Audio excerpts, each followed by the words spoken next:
خطبے کا موضوع پچھلے جمعہ کے خطبے اس سلسلے کی ایک کڑی ہے۔ بہت ساری باتیں جو پچھلے جمعہ میں شروع کی گئی تھیں وہ رہ گئیں۔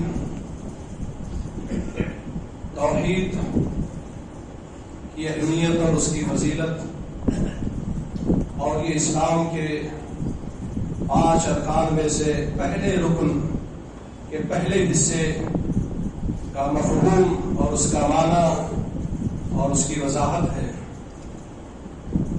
اشہد ان لا الہ الا اللہ، اس بات کی گواہی دیتا ہوں کہ اللہ کے علاوہ کوئی معبود برحق نہیں، اسی کا نام توحید ہے، اور اسی کو پڑھ کے ایک آدمی اسلام کے دائرے میں داخل ہوتا ہے، اور اسی کے انکار کی وجہ سے ایک آدمی دائرے اسلام سے باہر نکل جاتا ہے۔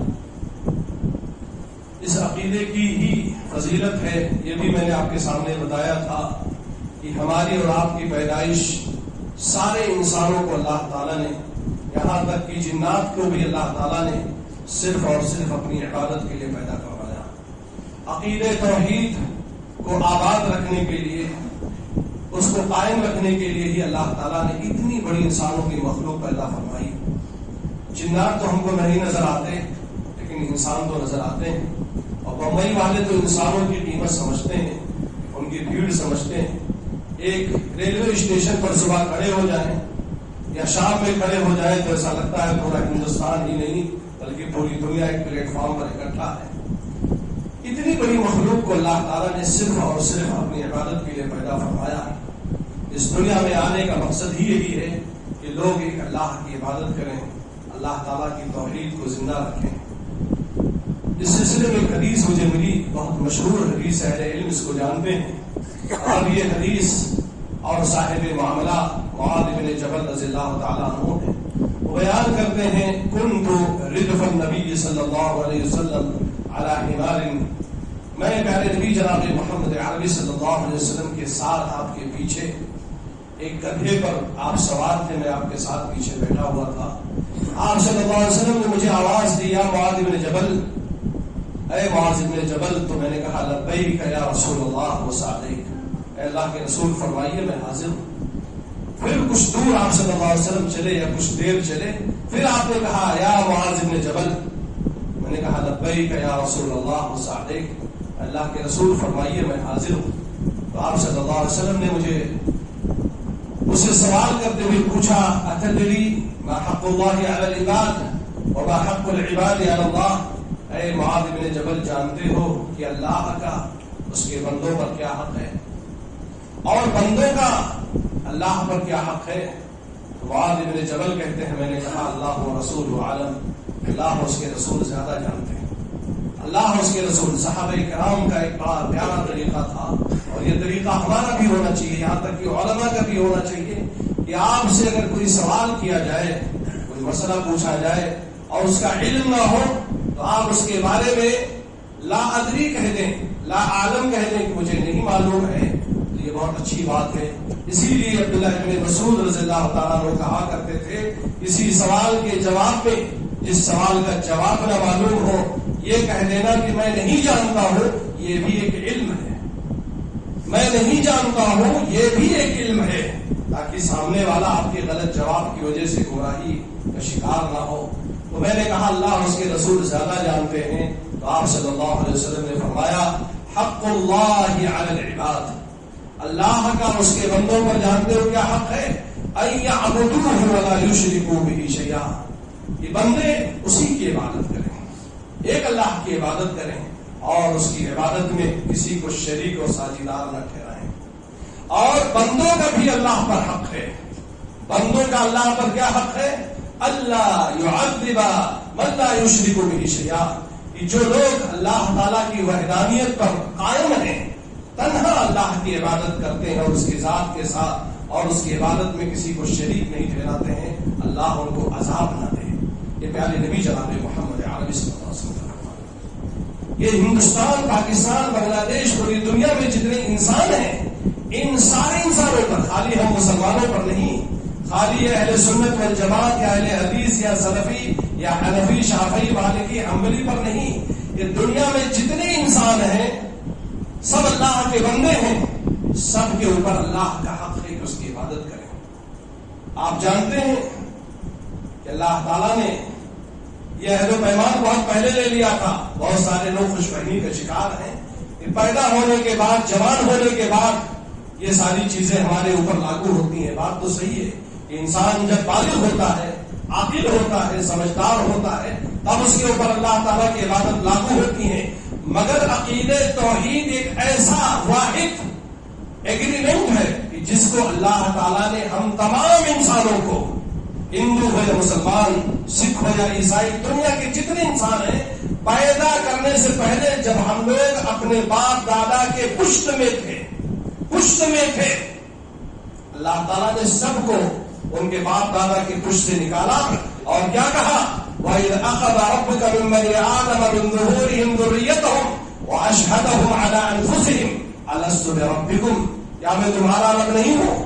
اللہ تعالیٰ نے سب کو پہلے ہی نکال لیا۔ جتنے لوگ قیامت تک پیدا ہونے والے ہیں سب کو ان کے باپ دادا کے پشت سے نکال کر کے اللہ تعالیٰ نے ان کی ذات پر ان کو گواہ بناتے ہوئے کہا تھا أَلَسْتُ بِرَبِّكُمْ، کیا میں تمہارا رب نہیں ہوں؟ تو ہم سب نے کہا تھا، میں نے بھی کہا تھا، آپ نے بھی کہا تھا، عبداللہ عبد الرحمان نے بھی کہا تھا، اور یہ جتنے سنگھ ٹھاکر پنڈت اور یہودی اور عیسائی ہیں سب نے کہا تھا بلا، اے اللہ کیوں نہیں، تو ہی ہمارا رب ہے۔ ہم اس بات کے گواہ ہیں۔ کیوں اللہ نے ایگریمنٹ لے لیا تھا پہلے کہ قیامت کے دن تم یہ نہ کہو کہ ہم نہیں جانتے تھے عقیدہ توحید کے بارے میں۔ یہ واحد ایگریمنٹ ہے۔ زمین پر اللہ تعالیٰ نے ہم کو اتارنے سے پہلے جب ہم اپنے باپ دادا کے پشت میں تھے، پیٹھ میں تھے، اس وقت اللہ تعالیٰ نے ہم سے ایگریمنٹ اور معاہدہ کر لیا۔ حق کیوں نہیں ہے؟ حق کیوں نہیں ہے؟ اللہ تعالیٰ جب ہم کو اپنی ماؤں کے پیٹ میں ہم کو اللہ تعالیٰ پیدا کرتا ہے، ایک انسان پہلے کیا ہوتا ہے؟ ایک نطفے کی شکل میں ہوتا ہے، پھر گوشت کا لتھڑا بنتا ہے، پھر اللہ تعالیٰ ہڈی پیدا کرتا ہے، اس کے اوپر اللہ تعالیٰ چمڑی اور گوشت چڑھاتا ہے، پھر اللہ تعالیٰ اس کے اندر روح اور جان پھونکتا ہے۔ روح اور جان پھونکنے کے بعد آج کے سائنس نے بھی اس بات کو پروف کر دیا ہے، لیکن اس کو پڑھنے سے پہلے ہمارے ایک استاد تھے فیصل حیدری، انہوں نے مدینہ یونیورسٹی کے سلیبس میں ایک کتاب پڑھائی تھی فقہ السنہ، اس میں انہوں نے حیض و نفاس کے مسئلے میں یہ بات کہی تھی کہ بچے کے جسم میں روح پھونکنے کے بعد اس کے اندر جان پیدا ہو جاتی ہے، اور جب انسان کے اندر جان پیدا ہو گئی تو اس کو غذا کی ضرورت ہے، کھانے اور پانی اور دوا کی ضرورت ہے۔ تو اللہ رب العالمین اس کے ماں کے پیٹ میں جو حیض کا خون ہوتا ہے 9 مہینے تک بما کے رکھتا ہے، اس کو اللہ تعالیٰ روک کر کے رکھتا ہے، اور اسی کو اللہ تعالیٰ بہترین غذا، بہترین دوا اور بہترین پانی بنا کر کے اللہ تعالیٰ اس بچے کو غذا فراہم کرتا ہے۔ آپ دیکھتے نہیں ہیں پیدائش کے بعد جب بچہ پیدا ہوتا ہے تو اس کے ناف سے اور اس کے ماں کے پیٹ سے ایک رسی لگی رہتی ہے، جس کو ہمارے یہاں نارا کہا جاتا ہے، نارا کاٹنا۔ وہ کیا ہے؟ وہ کس چیز کا ہے؟ وہ غذا فراہم کرنے کا ہے، وہ غذا فراہم کرنے کا ہے۔ آکسیجن بھی اللہ تعالیٰ وہاں دیکھتا ہے، اور وہ بھی فی الظلمات ثلاث۔ قرآن کہہ رہا ہے 1 تاریکی نہیں، 2 تاریکی نہیں، ماں کے پیٹ میں جہاں انسان پلتا ہے 3 تاریکیاں۔ رات کی تاریکی چھوڑ دیجئے، یہ کمرے کی تاریکی چھوڑ دیجئے، پیٹ کی جو تاریکی ہے، ماں کے پیٹ میں 3 جھلیاں ہیں، اس کے اندر اللہ تعالیٰ ہوا، پانی، دوا سب کچھ فراہم کرتا ہے۔ اور اس کے بعد جب 9 مہینہ یا وقت پورا ہوتا ہے تو اللہ تعالیٰ اس کو زمین سے باہر، اس کو ماں کے پیٹ سے باہر نکالتا ہے۔ تو غذا دینے کے بعد اس خون کو جو حیض کا خون ہوتا ہے ہم سب نے پیا ہے، لیکن اللہ نے اس کو بہترین غذا بنا کر کے پیش کیا ہے۔ پیدائش کے بعد جب ڈلیوری ہوتی ہے تو وہ جو خراب خون بچتا ہے وہ باہر نکلتا ہے، جس کو نفاس کا خون کہا جاتا ہے۔ اور یہیں پر بھی نہیں ہے، یہیں پر اللہ کا احسان نہیں ہے، پیدا ہونے کے بعد وہ بچی جس کی جو پہلی بار ماں بنی ہے، جس نے کبھی اپنے پستان میں دودھ نہیں دیکھا تھا، بچے کی پیدائش کے ساتھ ساتھ اللہ تعالیٰ اس کے پستان اور اس کی چھاتی میں اللہ تعالیٰ دودھ اتار دیتا ہے۔ کیوں دودھ اتار دیتا ہے؟ اس لیے کہ اس انسان کے منہ میں ابھی دانت نہیں ہے، ابھی وہ سخت چیزوں کو نہیں کھا سکتا ہے۔ پھر جیسے جیسے دانت اٹھتا ہے، دائیں دیکھتا ہے تو چاول کی کھیتی ہے، بائیں دیکھتا ہے تو گیہوں کی کھیتی ہے، سامنے دیکھتا ہے تو سبزیوں کی کھیتی ہے، پیچھے دیکھتا ہے تو مختلف قسم کے فروٹ اور مختلف قسم کے پھلوں کی کھیتی ہے. یعنی انسان جیسے جیسے آگے بڑھتا ہے اللہ تعالیٰ اس کی روزی اور روٹی کا انتظام کرتا ہے. مگر یہی انسان جب کڑیل جوان ہو جاتا ہے، 18-20 سال کا ہو جاتا ہے، اس کے بازو میں طاقت ہو جاتی ہے، وہ کچھ چلنے پھرنے کرنے کے لائق ہوتا ہے، تو کہتا ہے ولی اللہ نے پیدا کیا ہے، غوث پاک نے پیدا کیا ہے، بزرگ کی دعا سے پیدا ہوا ہوں. ارے نالائق کہیں گے، یہ سب اللہ تعالیٰ کا کرشمہ ہے. ہو سکتا ہے بات بہت صراحت کے ساتھ کہہ دوں، کسی انسان کی شادی ہوئی کسی عورت سے، اللہ تعالیٰ نے اس کے مقدر میں لکھا ہے 4 سال تک بچہ نہیں پیدا ہوگا. 4 سال کے بعد غلط فہمی میں آپ کو بتا رہا ہوں، جہاں سے شیطانوں نے ہمارے سماج کے لوگوں کو مشرک بنا دیا ہے. یا ایھا الانسان ما غرک بربک الکریم، رب کریم سے شیطان نے لوگوں کو دھوکے میں ڈالا ہے. 4 سال کے بعد مقدر ہے کہ اس بچی کے ہاں، اس عورت کے ہاں بچہ پیدا ہوگا. 1 سال 6 مہینہ دیکھا، عمل نہیں ٹھہرا، ہاسپٹل کا چکر لگائے، وہاں سے بھی کچھ نہیں ملا، تو جو جھاڑ پھونک کرنے والے ہیں اور جو آستانے لوگوں نے کاروبار اور بزنس کی شکل میں بنا رکھے ہیں، لوگ وہاں پہنچ جاتے ہیں. 2 سال کی پیریڈ پوری ہو گئی، اس کے بعد 2 سال اور انتظار کرنے کے بعد 4 سال اللہ کی مشیت سے بچہ پیدا ہوتا ہے. تو یہ نہیں کہتے ہیں کہ اللہ نے دیا ہے، یہ بابا نے دیا ہے. یہ سچائی ہے ہمارے سماج کی. تو بتائیے کہ معاذ بن جبل رضی اللہ تعالیٰ عنہ سے جو پیارے نبی صلی اللہ علیہ وسلم نے فرمایا حق اللہ علی العباد، اللہ کا حق ہے اس کے بندوں پر، حق ہے سارے انسانوں کے اوپر، ہندوؤں کے اوپر، مسلمانوں کے اوپر، سکھوں کے اوپر. یہ جو ہم سے لڑائی کرتے ہیں اسلام کے نام پر، تو جو لڑائی جھگڑا ہے پوری دنیا میں، یہ ختم ہونا چاہیے. اس کے ختم کرنے کا واحد صرف اور صرف ایک راستہ ہے، اللہ کی وحدانیت، اللہ کی توحید ہے. سارے انسان اللہ تعالیٰ سے کیے گئے ایگریمنٹ اور معاہدے کی پاسداری کرے، اس کو پورا کرے، ایک رب کی عبادت کرے، سارا جھگڑا ختم ہو جائے گا. آپ لاکھ میٹنگیں کر لیں لوگوں کے ساتھ میں، امن و شانتی کے سلسلے میں کریے، کرنا چاہیے، پیارے نبی نے کیا ہے. لیکن دل سے دل اور روح سے روح وسعت ملے گی جب لوگوں کا عقیدہ توحید ایک ہوگا. تو عقیدہ توحید کو لوگ کہتے ہیں یہ اختلاف پیدا کرتا ہے، انتشار پیدا کرتا ہے. میں نے تو دیکھا بڑے بڑے علماء، اس سے پہلے تو میں نے کچھ ایک ڈاکٹر کا نام لیا تھا کہ کس طریقے سے توحید کو اس نے کہا یہ ابلیس کا عقیدہ تھا، نعوذ باللہ من ذالک. میں نے علماء کو کہتے ہوئے دیکھا ہے کہ عقیدہ توحید کی دعوت کی وجہ سے آج مسلمانوں میں اختلاف اور انتشار ہے. آپ نماز کی دعوت دیجئے، کوئی بات نہیں، بہت اچھی بات، لوگ بڑے اچھے لوگ ہیں. زمین پر جو لوگ نماز کی دعوت دیتے ہیں، بھائی آپ کیوں برا مانتے ہیں، نماز کی دعوت دے. روزے کی دعوت دیجیے، کوئی آبجیکشن نہیں، بہت اچھی بات کہہ رہے تھے، مولانا صاحب آئے تھے، روزے کی بات کر رہے تھے. آپ زکات پر ابھاریے، لوگ کہیں گے یار اچھی بات تو ہونے گئی ہے. حج پر ابھاریے، لوگ کہیں گے بہت اچھی بات ہے. بھائی چارے پر، حقوق پر تقریر کیجیے، لیکن جیسے ہی توحید پر تقریر کیجیے کہتے ہیں یہ اختلاف اور انتشار اور جھگڑا سماج کے اندر پیدا کرتا ہے. ارے تم بھول گئے وَإِذَا أَخَذَ رَبُّكَ مِن بَنِي آدَمَ. اور یہ بھی یاد رکھو پیارے نبی صلی اللہ علیہ وسلم کی حدیث ہے كُلُّ مَوْلُودٍ يُولَدُ عَلَى الْفِطْرَةِ. اس زمین پر جتنے بچے پیدا ہوتے ہیں، چاہے یہودی کے گھر، چاہے عیسائی کے گھر، چاہے سکھ کے گھر، چاہے مسلمان کے گھر، کسی کے گھر بھی جو بچہ پیدا ہوتا ہے وہ اسلام کی فطرت عقیدہ توحید پر پیدا ہوتا ہے، اس کی فطرت میں عقیدہ توحید ہے. اب جس گھر میں وہ پیدا ہوتا ہے اس گھر کا ماحول اگر یہودی ہے تو اس کے ماں باپ اس کو یہودی بنا دیتے ہیں. اگر اس کے گھر کا ماحول عیسائی ہے، ماں باپ عیسائی ہیں تو اس کو عیسائی بنا دیتے ہیں. گھر کے لوگ اگر مجوسی ہے تو اس کو مجوسی بنا دیتے ہیں، آٹھ پرست بنا دیتے ہیں. ورنہ اس دھرتی پر پیدا ہونے والا ہر بچہ اپنے ایگریمنٹ کے حساب سے، اپنے معاہدے کے حساب سے عقیدہ توحید پر پیدا ہوتا ہے. معاذ بن جبل سے پیارے نبی جناب محمد عربی صلی اللہ علیہ وسلم نے فرمایا کہ اللہ کا اس کے بندوں پر حق یہ ہے کہ اسی کی عبادت کریں، اس کی عبادت میں کسی کو شریک نہ ٹھہرائیں. یہ عقیدہ توحید کی اہمیت کے لیے کافی ہے کہ ہم لوگوں سے ایگریمنٹ بہت پہلے لیا جا چکا ہے، اور کن کن مراحل سے اللہ تعالیٰ نے ہم انسانوں کو پیدا کیا ہے. اور اس کے بعد اللہ نے کہا وَمَا خَلَقْتُ الْجِنَّ وَالْإِنسَ إِلَّا لِيَعْبُدُونِ. انسان اور جنات کو صرف اور صرف اپنی عبادت کے لیے پیدا کیا. عقیدہ توحید کی اہمیت اور اس کی فضیلت میں آپ کو گراؤنڈ لیول کی بات کرتا ہوں. جو چیز ہے ہمارے سماج میں اس کی بات کرتا ہوں.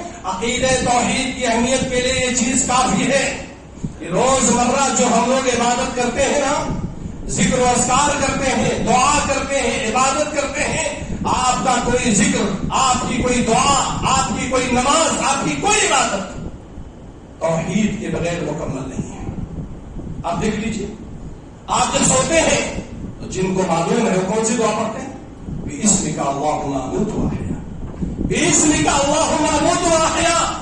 ایک آدمی جب نیند کے آغوش میں جانا چاہتا ہے تو اس کی زبان پر کلمہ توحید ہوتا ہے، بِإِسْمِكَ، اللہ تیرے نام سے میں مرتا ہوں اور تیرے نام سے میں زندہ ہوتا ہوں۔ اور صبح جب آنکھ کھلتی ہے، اور پیارے نبی صلی اللہ علیہ وسلم نے ایک بہت پیاری حدیث بیان کی کہ اگر آدمی کی رات میں آنکھ کھل جائے اور یہ ذکر کر لے، لا الہ الا اللہ وحدہ لا شریک لہ، لہ الملک و لہ الحمد علی کل شیء قدیر، لا حول ولا قوة الا باللہ، سبحان اللہ والحمد للہ ولا الہ الا اللہ واللہ اکبر۔ اس کے بعد وہ جو بھی دعا نیند میں جو بھی دعا مانگے گا، اللہ تعالیٰ اس کی دعا کو قبول فرمائے گا۔ لیجیے، سونے سے پہلے بھی توحید، آنکھ کھلی تو بھی توحید، رات میں اور فجر میں جب اٹھے تو زبان پر بھی توحید، الحمدللہ الذی احیانا بعدما اماتنا والیہ النشور۔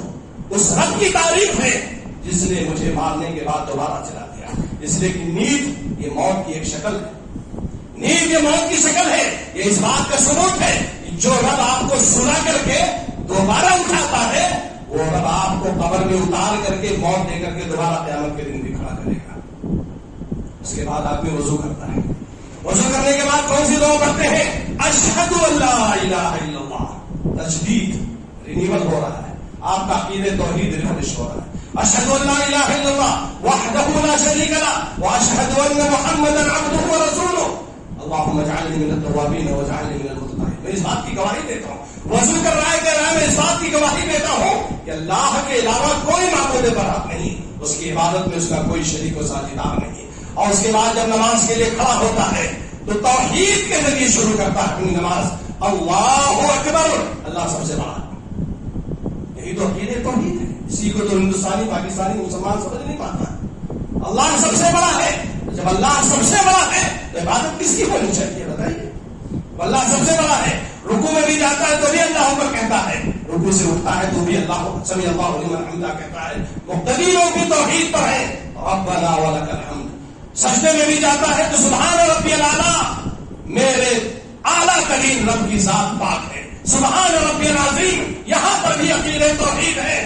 اور تو چھوڑ دو وہ سورہ فاتحہ جس کے بارے میں پیارے نبی صلی اللہ علیہ وسلم نے فرمایا لا صلاۃ لمن لم یقرأ بفاتحۃ الکتاب، اس شخص کی نماز ہی نہیں ہوگی جو شخص سورہ فاتحہ نہ پڑھے۔ یہ سورہ فاتحہ کیوں فرض ہے، کیوں امام اور مقتدی کے لیے واجب اور ضروری ہے؟ اس لیے کہ پورا سورہ فاتحہ الف سے لے کر کے یہ تک عقیدہ توحید کی تینوں قسموں کو شامل کیے ہوئے۔ الحمدللہ رب العالمین، الحمدللہ رب العالمین الرحمن الرحیم مالک یوم الدین۔ کیا ہے یہ الحمدللہ رب العالمین؟ یہ توحید ربوبیت ہے۔ توحید کی جو پہلی قسم ہے وہ یہ ہے کہ اس آسمان کو بنانے والا، زمین کو بنانے والا، لوگوں کو مارنے والا، لوگوں کو جلانے والا، لوگوں کو روزی دینے والا، کائنات کے اندر اکیلے نظام کو چلانے والا اگر کوئی ہے تو اس بات کا اعتراف کرو کہ وہ صرف اور صرف اللہ تعالیٰ ہے۔ اور اس بات کا اعتراف مکہ کے لوگ بھی کرتے تھے۔ اللہ نے اپنے نبی سے کہا وَلَئِن سَأَلْتَهُم مَنْ خَلَقَ السَّمَاوَاتِ وَالْأَرْضَ، اے نبی صلی اللہ علیہ وسلم ان سے پوچھیے آسمان و زمین کو کس نے بنایا؟ تو ابو جہل نے بھی کہا، ابو لہب نے بھی کہا، امیہ بن خلف نے کہا، کفر کے بڑے بڑے سرداروں نے کہا اس کو تو اللہ ہی نے بنایا ہے۔ توحید ربوبیت ہے۔ اس کے بعد بندہ آگے چل کر کے کیا کہتا ہے؟ ایاک نعبد و ایاک نستعین، توحید الوہیت۔ جب ساری چیزوں کا مالک ایک ہے، دنیا میں بھی رب العالمین ہے، رحمان بھی ہے، رحیم بھی ہے، مومنوں پر بھی رحم کرنے والا ہے، کافروں پر بھی رحم کرنے والا ہے، قیامت کے دن کا بھی مالک ہے، خالی دنیا کا مالک نہیں، قیامت کے دن کا بھی مالک۔ تو عبادت کس کی ہوگی؟ یہ ہر مسلمان کہتا ہے، حنفی بھی، شافعی بھی، مالکی بھی، حنبلی بھی، بریلوی بھی، اہل حدیث بھی، سنی بھی، جہمی، قادری، رافضی، معتزلی، چشتی، قادری، سہروردی، ہر کوئی نماز میں کہتا ہے اللہ تو ہی سب کا مالک ہے۔ اس لیے میں اعتراف کرتا ہوں ایاک نعبد و ایاک نستعین، ہم تیری ہی عبادت کرتے ہیں، ہم تیری ہی عبادت کرتے ہیں، جھوٹے مکار ٹھہرائے جاؤ گے قیامت کے دن اگر شرک کرو گے تو۔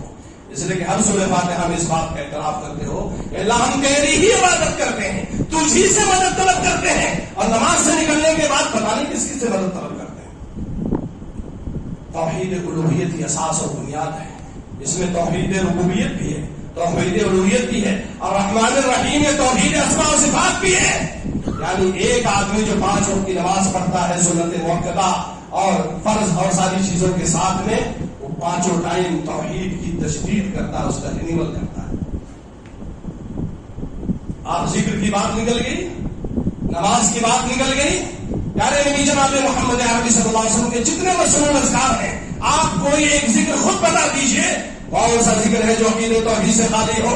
سلام پھیرنے کے بعد سبحان اللہ عقید توحید، الحمدللہ عقید توحید، اللہ اکبر عقید توحید، اور صبح شام کی دعاؤں میں رضیت باللہ ربا وبالاسلام دینا وبمحمد صلی اللہ علیہ وسلم نبیا ورسولا، سبحان اللہ وبحمدہ عدد خلقہ ورضا نفسہ وزنۃ عرشہ ومداد کلماتہ، اعوذ بکلمات اللہ التامات من شر ما خلق، بسم اللہ الذی لا یضر مع اسمہ شیء فی الارض ولا فی السماء وهو السمیع العلیم، حسبی اللہ لا الہ الا ہو علیہ توکلت وهو رب العرش العظیم۔ یہ میں موٹے موٹے اذکار جو مشہور ہے، جو صبح شام ایک مسلمان کو لازمی طور پر پڑھنا چاہیے۔ اور اس سے پہلے میں نے کہا تھا کہ پیارے نبی نے فرمایا کسی کا غم اگر بڑھ گیا ہو، کسی کے اوپر ٹینشن ہو، مصیبت کا مارا ہو، تو زیادہ کچھ نہیں، کلمہ توحید کو یاد کرتے ہوئے پڑھ لے، اللہ اللہ ربی لا اشرک بہ شیئا، لا الہ الا اللہ العظیم الحلیم، لا الہ الا اللہ رب العرش العظیم، لا الہ الا اللہ رب السماوات ورب الارض ورب العرش الکریم، لا الہ الا انت سبحانک انی کنت من الظالمین۔ یہ سارے کے سارے اذکار جو ہیں نا وہ عقیدہ توحید سے کریں گے۔ ایک مسلمان کیسے کمزور ہو سکتا ہے بھائی جو ان سارے اذکار کو پڑھتا ہو؟ اسی لیے علامہ ابن باز رحمہ اللہ کہتے ہیں، سن لو کان کھول کر کے، کہ گھر یہ سیمنٹ کا نام نہیں ہے، گھر یہ RCC کا نام نہیں ہے، گھر یہ سیڑیاں اور لوہے سے بنے ہوئے مکان اور لکڑی سے ڈیزائن کیے گھر کا نام نہیں ہے۔ گھر اصل میں وہ گھر ہے جس میں صبح شام رضیت باللہ ربا سبحان اللہ وبحمدہ اعوذ بکلمات اللہ التامات، ان سارے اذکار کو پڑھا جائے تب گھروں کی حفاظت ہوتی ہے۔ آپ دعا مانگتے ہیں، دعا تو پیارے نبی نے فرمایا دعا عبادت ہے، لیکن آپ بتا دیجئے کون سی دعا ہے جس میں عقیدہ توحید نہیں ہے؟ آپ دعا مانگتے ہیں ربنا آتنا فی الدنیا حسنہ، اے ہمارے رب عقیدہ توحید ہے، ربنا ظلمنا انفسنا ربنا لا تزغ قلوبنا رب هب لي من الصالحين ربنا هب لنا من ازواجنا وذرياتنا رب ارحمهما كما ربياني صغيرا ربنا اغفر لي ولوالدي وللمؤمنين يوم يقوم الحساب۔ کون سی دعا بتا دیجیے نا جس میں عقیدہ توحید نہ ہو؟ اس لیے کہ بغیر عقیدہ توحید کے آپ کی دعا قابل قبول ہی نہیں ہے۔ پیارے نبی جناب محمد عربی صلی اللہ علیہ وسلم نے ایک آدمی کو دعا مانگتے ہوئے سنا، دعا کیا مانگ رہا تھا؟ سنو، عقیدہ توحید کی اہمیت سمجھو، سال ہی میں موقع ملتا ہے تو سن لیجئے کان کھول کر کے۔ پیارے نبی نے ایک آدمی کو دعا مانگتے ہوئے سنا، دعا کرنا تھا اللہم انی اسألک بانی اشہد انت اللہ لا الہ الا انت الاحد الصمد الذی لم یلد ولم یولد ولم یکن له کفوا احد۔ پیارے نبی نے جب اس سے دعا سنی تو آپ نے فرمایا لقد دعا اللہ باسمہ الاعظم الذی لا دعی به اجاب وَإِذَا سُئِلَ بِهِ أَبَى، اللہ کی قسم والذی نفسی بیدہ، اللہ کی قسم جس کے ہاتھ میں میری زندگی ہے میری موت ہے، اس آدمی نے اللہ تعالیٰ سے اس کے عظیم ترین نام سے اس کو پکارا ہے، تو یہ اس عظیم نام کے ذریعے جب اللہ کو پکارا جائے گا تو اللہ اس کی دعا کو ضرور قبول فرمائے گا۔ اس کی دعا قبول ہو چکی ہے، پیارے نبی نے کہا اس کی دعا قبول ہو چکی ہے۔ اس لیے کس نے کیا دعا مانگی ہے؟ اللہم انی اسألک، اے اللہ میں تجھ سے سوال کرتا ہوں، کس بات کا وسیلہ پکڑ کے؟ وسیلہ مانگنا چاہتے ہو، جائز وسیلہ بتا رہا ہوں، اور ایسا وسیلہ بتا رہا ہوں جو آپ کو جنت میں بھی لے جائے گا اور شرک سے بھی بچائے گا۔ اس بات کا وسیلہ کہ اللہ میں اس بات کی گواہی دیتا ہوں تیرے علاوہ کوئی معبود برحق نہیں، تو اپنی ذات میں، اپنی صفات میں، اپنے اعمال میں، بندوں کی عبادت میں تو تنہا ہے، تو بے نیاز ہے، نہ تو جنا ہے، نہ تو نے کسی کو جنا ہے، نہ چلا گیا ہے. تیرا کوئی ہمسر نہیں، تیرا کوئی مثل نہیں، تیری کوئی نظیر نہیں، تیرے کوئی مشابہ نہیں ہے. پیارے نبی کہتے ہیں کہ اس نے اللہ تعالیٰ کے عظیم ترین نام سے اس کو پکارا ہے. اور جب بھی اللہ کو ایسے پکارا جائے گا. آپ بھول گئے حضرت یونس علیہ السلام کے بارے میں نے آپ کو اسی مسجد میں بتایا تھا. قرآن کہتا ہے اگر یونس نے عقیدہ توحید سے دعا نہ مانگی ہوتی، لا الہ الا انت سبحانک انی کنت من الظالمین نہ پڑھا ہوتا، للبث فی بطنہ الی یوم یبعثون، تو یہ قیامت تک مچھلی کے پیٹ میں پڑے رہتے. لیکن عقیدہ توحید کا وسیلہ پکڑا ہے اس نے، اس لیے میں نے ان کو باہر نکال دیا. کوئی سیٹلائٹ نہیں، کوئی چینل نہیں، کوئی کمیونیکیشن نہیں، کوئی کانٹیکٹ نہیں، کوئی رابطہ نہیں، بس صرف ایک رابطہ ہے، وہ ہے عقیدہ توحید کا. اس لیے مسلمانوں عقیدہ توحید کی اہمیت کو سمجھنے کی ضرورت ہے. اس کے بعد ایک موقع اللہ تعالیٰ اور دیتا ہے زندگی میں، عقیدہ توحید کو اپنانے کے موقع اور دیتا ہے. وہ موقع ہے اسلام کا 5واں رکن حج بیت اللہ. اللہ تعالیٰ کہتا ہے ٹھیک ہے، ہندوستان میں تجھ کو مولویوں نے، ہندوستان میں تجھ کو کھانے پینے والے، پیٹ بھرنے والے، جیب بھرنے والوں نے تجھ کو میرے عقیدے سے غافل رکھا تھا. ایک بار آ جا میرے گھر میں 60 70 80 ہزار 2 4 لاکھ روپیہ لگا کر کے میں تجھ کو عقیدے توحید سکھاتا ہوں. آ جائے یہاں پر. کیوں؟ اس لیے کہ حج کے جتنے ارکان ہیں نا، جتنے اعمال ہیں، عقیدہ توحید سے ابتدا بھی ہے، عقیدہ توحید سے انتہا بھی ہے. میقات پر پہنچنے کے بعد اپنے لباس کو اتارنے کے بعد، 2 سفید چادروں میں ملبوس ہونے کے بعد ایک حاجی نیت کرتا ہے لبیک عمرۃ، اگر عمرے یا حج تمتع کی نیت ہے، لبیک حجۃ اگر حج افراد کی نیت ہے، لبیک عمرۃ وحجۃ اگر حج قران کی نیت ہے، حج عمرہ دونوں کی نیت ہے. اس کی زبان پر یہ نیت کرنے کے بعد جو سب سے پہلا کلمہ جاری ہوتا ہے وہ عقیدہ توحید کا ہے. لبیک اللہم لبیک لبیک لا شریک لک لبیک.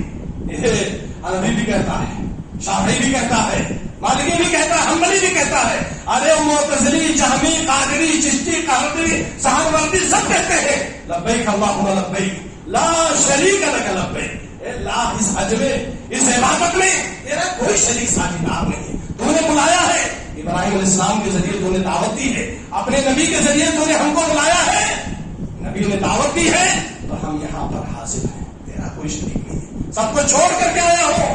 آج سے اعتراف کرتا ہو ان الحمد والنعمت والملک لا شریک لک. ساری تعریف تیرے لیے، اب کسی کی تعریف نہیں کروں گا. میرے پاس جتنے بچے ہیں نا، جتنی پراپرٹی ہے، جتنا گھر فلیٹ گاڑی گھوڑا ہے نا، یہ ساری نعمتیں تیری دی ہوئی ہیں. والملک، اللہ ساری بادشاہت تیری ہے. کون کہتا ہے تیرا کوئی شریک و ساجھیدار ہے؟ میں حاجی ہونے کی حیثیت سے کہہ رہا ہوں تیرا کوئی شریک و ساجھیدار نہیں. شروع ہو چکا ہے اس کا حج، شروع ہو چکا ہے اس کا عمرہ. اس کے بعد جو بڑا رکن ہے خانہ کعبہ کا طواف، بتاؤ کیسے شروع کرتا ہے، کیا کہہ کر کے شروع کرتا ہے؟ بسم اللہ اللہ اکبر، بسم اللہ اللہ اکبر، اللہ کے نام سے. اللہ تو ہی بڑا ہے، اللہ تو ہی بڑا ہے. اور اس کے بعد جب طواف مکمل ہو جاتا ہے، ہر شوق ہر چکر میں اس کو بسم اللہ اللہ اکبر کہنا ہے. چاہے ہاتھ سے چھوئے یا چھڑی سے چھوئے یا منہ سے بوسا دے یا دور سے گزرے، بسم اللہ اللہ اکبر کہنا ہے. اور اس کے بعد 2 رکعت نماز پڑھنے کے بعد، طواف ختم ہونے کے بعد صفا پہاڑی پر چڑھتا ہے. سعی شروع کرنے سے پہلے اس کی زبان پر جو سب سے پہلا کلمہ جاری ہوتا ہے وہ عقیدہ توحید کا ہے. لا الہ الا اللہ وحدہ لا شریک لہ لہ الملک ولہ الحمد وہو علی کل شیء قدیر. اللہ کے علاوہ کوئی معبود نہیں، اللہ کا کوئی شریک و ساجھیدار نہیں. اللہ ہی ہر چیز پر قادر ہے. اور مروا پر پہنچتا ہے تو بھی یہ دعا پڑھتا ہے. آپ کو یہ پڑھنا ہے، اس کے بعد اپنے بیوی بچے اور کاروبار کے لیے اور اپنے آپ کے لیے دعا مانگنی ہے، لیکن سب سے پہلے عقیدہ توحید کو اپنانا ہے. اس کے بعد آپ ذوالحجہ کو آدمی میرا کے لیے نکلتا ہے، پھر وہاں بھی نیت کرتا ہے. اگر وہ حج تمتع کر رہا ہے وہاں پر بھی وہ نیت کرتا ہے. اور مینا کی طرف نکلتے ہوئے نیت کرنے کے بعد اس کی زبان پر کلمہ توحید ہوتا ہے لبیک اللہم لبیک. کیا مکہ والے بھی خوش نصیب ہیں، مینا کی پہاڑیاں بھی خوش نصیب ہے، مزدلفہ اور عرفہ کی سرزمین تو اور زیادہ خوش نصیب ہے. اس لیے کہ 40 دن یا یہ 3 4 5 دن یا اس سے پہلے جتنے لوگ حج عمرہ کرنے آتے ہیں مکہ کی پہاڑیوں میں، کہاں جاؤ گے اللہ کی عبادت سے بھاگ کر کے؟ اللہ کی عبادت کروا کے چھوڑے گا. کچھ بھی نہ مانو، اپنے ملک میں ماننا ہے مانگو، یہاں آنے کے بعد خالی عقیدے توحید پڑھنا ہے، سب کی زبان پر ایک کلمہ ہے، آنکھوں میں آنسو ہیں۔ میں نے دیکھا بنگلہ دیشیوں کو، میں نے دیکھا یورپین امریکن کنٹری کے لوگوں کو، میں نے دیکھا افریقہ کے جنگلوں کے کالے کلوٹے اور چپکی ناک والوں کو، کچھ نہیں جانتے ہیں لیکن پڑھے لبیک اللہم لبیک لبیک لا شریک لک لبیک۔ عجیب و غریب سوال ہے، لوگ ایک دوسرے کی آنکھ کو دیکھ کر کے لوگ رو رہے ہیں، پوری کائنات عقیدے توحید ہے۔ میں نے آپ کو اس سے پہلے کہا تھا الم تر ان اللہ یسجد له من فی السماوات ومن فی الارض والشمس والقمر والنجوم والجبال والشجر والدواب وكثير من الناس۔ انسانوں تم سدھر جاؤ، انسانوں جناتوں تم سدھر جاؤ، ورنہ کائنات کی تو ہر چیز اللہ کا سجدہ کرتی ہے، کائنات کی ہر چیز اللہ تعالیٰ کی عبادت کرتی ہے، کائنات کی ہر مخلوق جو ہے اللہ کی توحید پر۔ بگڑے تو تم ہو جن کے پاس عقل ہے، جن کے پاس مائنڈ ہے، جو 1 سے 2 کرتے ہو، 2 سے 4 کرتے ہو، جو گاجر و مولی میں فرق کرنا جانتا ہے، جو اسٹیم میں 202 304 316 اتنا گیج اتنا پتلا اتنا موٹا، اور توحید کی بات آتی ہے تو کہتے ہیں مولوی صاحب نے کہا ارے کفار و مشرکین کا عقیدہ۔ آپ اتنے باریک کو میں دیکھتا ہوں درجہ 5 بھی نہیں پڑھے، اسی کمانی میں اسی کرلا میں میرا مشورہ دوسرا ہے، تراویح پڑھائیے، لوگوں سے ملنا جلنا آج بھی ہے، خطبہ دینے کے بعد پورا دن ہی رہتا ہوں، سب جانتا ہو کتنے عقل مند ہو، لیکن آج جب عقیدے توحید کی آتی ہے تو آپ پھسل جاتے ہیں۔ مولوی صاحب نے کہا، بتائیے کتنی بڑی گمراہی کی بات ہے۔ بہرحال ایک عجیب و غریب منظر ہوتا ہے، اور میدان عرفہ میں یاد رکھیے پیارے نبی جناب محمد عربی صلی اللہ علیہ وسلم کی سنت تھی اور ہے اور رہے گی، ظہر کے وقت میں آپ نے ظہر اور عصر کی نماز اکٹھا کر کے اور وہ بھی قصر کر کے صرف 2 رکعت پڑھی ہے، تاکہ آپ سورج ڈوبنے تک عرفہ میں دعا مانگے۔ کیوں؟ اس لیے کہ پیارے نبی نے فرمایا تھا خیر الدعاء دعاء یوم عرفہ، سب سے افضل دعا، سب سے افضل دعا جو قبولیت کے قریب ہے وہ عرفہ کے دن کی دعا ہے، اور اس دن سب سے افضل دعا جو پڑھی جانی چاہیے وہ بھی عقیدہ توحید ہے۔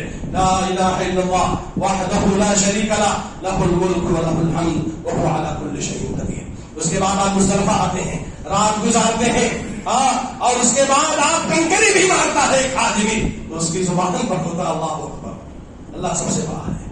قربانی کے جانور پر سوار ہو کر کے چھری چلاتا ہے، سب سے پہلے پڑھتا ہے بسم اللہ اللہ اکبر، اللہ سب سے بڑا عقیدہ توحید۔ آپ کہاں بھاگ کر کے جاؤ گے؟ پھر طواف اور سعی کرتا ہے، پھر اسی طرح عقیدہ توحید کے ذریعے یہ عقیدہ توحید کی تو تجدید ہو رہی ہے۔ ہمارے دلوں میں 60 سال سے جو زنگ لگ چکا ہے، اللہ تعالیٰ ایک موقع دیتا ہے، یہاں آنے کے بعد کم از کم 1 مرتبہ اپنے عقیدہ توحید کی صفائی کرو، شرک کی آلائش سے اپنے عقیدہ توحید کو پاک کر دو، ایک موقع دیتا ہے۔ لیکن ایک آخری موقع اللہ تعالیٰ اور دیتا ہے، ایک موقع اللہ تعالیٰ اور دیتا ہے، وہ مرنے کے وقت دیتا ہے، وہ مرنے کے وقت دیتا ہے، جب آدمی ICU میں ہوتا ہے، جب آدمی وینٹیلیٹر پر ہوتا ہے، جب آدمی ہاسپٹل میں یا موت کے قریب ہوتا ہے، تو اللہ تعالیٰ ایک موقع اور دیتا ہے۔ وہ کیا موقع دیتا ہے اللہ تعالیٰ؟ یہ ابھی پڑھ لے عقیدہ توحید کا، نماز نہیں پڑھی ٹھیک ہے کوئی بات نہیں، روزہ نہیں رکھا کوئی بات نہیں، حج نہیں کیا کوئی بات نہیں، زکات نہیں کیا کوئی بات نہیں، لیکن ایک آخری چانس دے رہا ہو کہ لا الہ الا اللہ محمد رسول اللہ پڑھ لے، اس لیے کہ نبی کا فرمان ہے من کان آخر کلامہ لا الہ الا اللہ دخل الجنہ۔ جس آدمی نے مرنے سے پہلے اپنی زبان سے لا الہ الا اللہ کہہ دیا سچے دل سے، وہ کسی نہ کسی دن انشاءاللہ جنت میں جائے گا۔ سچے دل سے کہہ بھی دیا ہے، اس سے پہلے اگر شرک بھی کیا ہو تو پیارے نبی جناب محمد عربی صلی اللہ علیہ وسلم کا فرمان ہے الاسلام یہدم ما کان قبلہ۔ صحیح بخاری کی حدیث ہے کہ اگر آدمی نے سچے دل سے عقیدہ توحید پڑھ لیا، اس سے پہلے کفر شرک پر تھا، تو اس کا یہ عقیدہ توحید اس سے پہلے کے سارے گناہوں کو اٹھا دے گا، اس کو مریابیٹ کر دے گا، ہمیشہ کے لیے ڈیلیٹ کر دیا جائے گا اس کو۔ اسی لیے تو پیارے نبی نے فرمایا کہ جب کسی کو دیکھو کہ موت اس کی روح نکلنے والی ہے تو اس کو لا الہ الا اللہ کی تلقین کرو، اشہد ان لا الہ الا اللہ، یقینوا موتاکم لا الہ الا اللہ۔ آپ کے ماں باپ، آپ کے بوڑھے بچے، اللہ تعالیٰ جزائے خیر دے سعودی حکومت کو، میں اس حکومت کو داد دیتا ہوں، اللہ جزائے خیر دے وہاں کی پولیس والوں کو، وہاں کی ٹریفک پولیس کو خصوصی طور پر اس بات کی تعلیم و تربیت دی جاتی ہے کہ ایکسیڈنٹ ہو، مقدمہ درج ہونے سے پہلے سب سے پہلے دیکھو کہ وہ زندہ ہے، تو پولیس والے اس کو کہتے ہیں لا الہ الا اللہ محمد رسول اللہ، لا الہ الا اللہ محمد رسول اللہ، کہ مرنے سے پہلے پڑھ لے۔ ابھی تک برباد تھا، پڑھ لے ہو سکتا ہے جنت میں چلا جائے. یا ہم لوگ اپنے ماں باپ کے ساتھ نہیں کرتے, سب پانی پلاتے ہیں. ارے بھائی پانی بھی پلائیے, لیکن اس سے زیادہ ضروری ہے پانی تو بھی یہ 2-4 سیکنڈ کے لیے ہے, اور لا الہ الا اللہ یہ لائف ٹائم کے لیے, اس کے بعد کوئی زندگی نہیں ہے. اس میں بھی ہمارے یہاں کوتاہی پائی جاتی ہے. اللہ تعالیٰ ہمیں ہدایت نصیب فرمائے. بہرحال کہنے کا مطلب یہ ہے کہ ایک موقع اللہ تعالیٰ دیتا ہے, اب اگر یہ موقع نکل گیا تو پھر سب کچھ ٹاٹا اور بیکار ہے. سارے گھر, ساری پراپرٹی, ساری فیملی, یہ پیچھے جتنے اونچی ٹوپی والے, سفید پگڑی والے, کالی پیلی والے, یہ جتنے لوگ ہیں نا, یہ کچھ نہیں آپ کو بچا سکتے ہیں. کیوں؟ اس لیے کہ محمد عربی صلی اللہ علیہ وسلم سے حضرت ابو ہریرہ نے پوچھا, من اسعد الناس بشفاعتک یا رسول اللہ, اللہ کے رسول قیامت کے دن آپ کی سفارش کے حقدار کون سے خوش نصیب لوگ ہوں گے؟ تو کیا جواب دیا؟ بتائیے کیا جواب دیا؟ یعنی نبی نے فرمایا کہ ابو ہریرہ, مجھے اس بات کا گمان تھا کہ اس سوال کو تم سے پہلے کوئی نہیں پوچھے گا, اس لیے کہ تم جو ہے, تم کو حدیث اور علم حاصل کرنے کا بڑا شوق ہے. تو سنو, میری شفاعت کا سب سے زیادہ حقدار اگر کوئی ہوگا تو وہ شخص ہوگا من قال لا الہ الا اللہ خالصا من قلبہ او نفسہ, جس شخص نے سچے دل کے ساتھ پیور ایک دم, بہت تعجب ہوتا ہے مجھے, لوگ گھی منگاتے تو کہتے ہیں پیور ہے کہ نہیں ہے, شہد منگاتے ہیں تو کہتے ہیں پیور ہے کہ نہیں ہے, دودھ میں نے دیکھا ممرا میں میں نے دیکھا جہاں طبیلا ہے 2 کلومیٹر, کہتے ہیں مجھے صاحب واقعی بھی ہو جاتی ہے. لیکن عقیدے کے معاملے میں جہمیت بھی ہے, اعتزالیت بھی ہے, قدریت بھی ہے, صوفیت بھی ہے, اہل حدیثیت بھی ہے, بریلویت بھی ہے. ایسا گول مول کر کے مسلمانوں نے اس عقیدے کو بگاڑ دیا ہے, سمجھ ہی بھی نہیں آتا. ایک سادہ انسان سمجھ ہی نہیں پاتا کہ اچھا کیا ہے برا کیا ہے. لیکن کھانے پینے میں ماشاءاللہ یہ بوٹی بڑی اچھی ہے, یہ نلی ہے, یہ سینہ ہے, یہ چاپ ہے, یہ بت ہے, یہ کلیجی ہے, یہ پتھری ہے, لیکن عقیدے توحید کے معاملے میں ایک دم ڈپلیکیٹ. ساری چیزوں کے بارے میں پوچھا جائے گا. پیارے نبی نے کیا فرمایا؟ جس شخص نے خلوص دل کے ساتھ لا الہ الا اللہ کہا ہے, میں صرف اسی کے حق میں سفارش کروں گا. اس لیے آپ پریشان مت ہو کہ کوئی کس کا دامن پکڑ ہو گیا. ام المؤمنین عائشہ رضی اللہ تعالیٰ عنہا سے پیارے نبی نے فرمایا, یحشر الناس حفاۃ عراۃ غرلا, قیامت کے دن لوگ ننگے پاؤں, ننگے بدن, ہم اور آپ سب لوگ ہوں گے ننگے بدن, مرد اور عورت قیامت کے دن جو ہے وہ اپنی قبروں سے اٹھائے جائیں گے. ام المؤمنین عائشہ رضی اللہ عنہا نے کہا اذا ينظر الناس الى عورات بعض, اللہ کے نبی اس کا مطلب لوگ ایک دوسرے کی شرمگاہ دیکھیں گے, مرد عورت کی شرمگاہ, عورت مرد کی شرمگاہ, مرد مرد کی, عورت عورت کی. پیارے نبی نے فرمایا کہ ارے عائشہ, معاملہ اس سے زیادہ خطرناک ہوگا. کیوں؟ اس لیے کہ قرآن نے کہا یا ایھا الناس اتقوا ربکم ان زلزلۃ الساعۃ شیء عظیم.